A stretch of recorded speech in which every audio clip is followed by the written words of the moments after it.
Rain hit the classroom windows in uneven rhythms, like fingertips tapping. It was Friday evening at Ridgeview High, long past sunset. Only one light was on, room 304, where Eli, a quiet senior, was serving after-school detention for being late too many times. The teacher, Mr. Halverson, sat at his desk, grading papers. The sound of his red pen scratching was the only thing breaking the silence. The rest of the building was dark, the hallways stretching endlessly beyond the half-open door. Eli stared at the classroom clock. 47 p.m. He swore the second hand had stopped for a full 5 seconds. Then, faintly, a whisper from the intercom. Eli, you forgot your locker. The PA system was unplugged. Mr. Halverson didn't look up. He simply said in a low voice, "Don't answer it." Eli froze. "What?" The teacher looked up, and his face wasn't the same. Half of his skin had gone pale gray. His eyes were clouded like glass. Then the classroom lights flickered, and he was gone. Eli ran into the hallway. Rows of lockers stretched in both directions. The flickering fluorescent lights buzzed overhead, humming like insects. The PA crackled again. "Please report to room 108.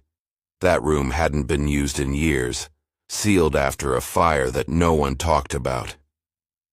As Eli walked, his sneakers squeaked across the polished floor. Every step echoed too long, like there was another set of footsteps following. He passed the trophy case. For a moment, the glass reflected someone walking beside him, but when he turned, there was only the empty hall. He reached the end of the hall, room 108. The door was half-burned, wood blackened and warped. On it, a sign read, "Do not enter. Sealed by order of principal, 1998. The handle was cold. He hesitated, then turned it. The door opened on its own. Inside, desks were melted.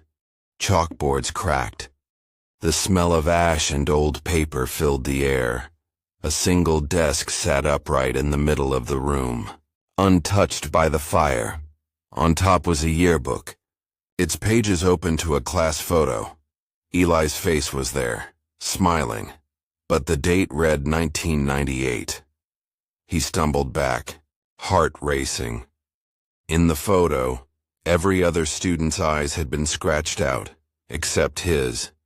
Beneath his name, in handwriting that wasn't printed, someone had written, "Welcome back." Eli, the lights flickered again. When they steadied, there were desks around him now, all filled with students, burned, silent, staring straight ahead. Their charred uniforms were still smoking faintly. One girl turned her head toward him, her jaw cracked sideways as she spoke. "We waited for you to finish detention." He bolted for the hallway, slamming the door behind him, but the door number outside no longer read 108. It now said 304. He was back in the same room where he started. The classroom was empty again. Same clock, same desks. Only now the red pen sat where the teacher had been. On a white paper, smeared in red ink, were the words, "Stay until the bell." Eli's backpack was gone. So were the windows. The door led only to another hallway. This one dimly lit and endless. Lockers lined up like gravestones. Each locker had a nameplate. All faded except one, Eli Marsh, Detention Eternal. Then came the bell. It rang once, then again. Then it never stopped. Eli covered his ears. But the ringing grew louder, metallic, suffocating. The hallway began to melt away, floor tiles warping like wax. He ran, passing the same doors again and again. 108, 304, 108, 304.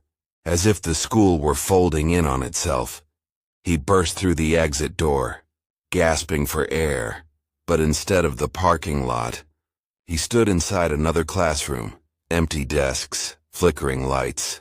A single intercom speaker on the wall whispered, "Class dismissed."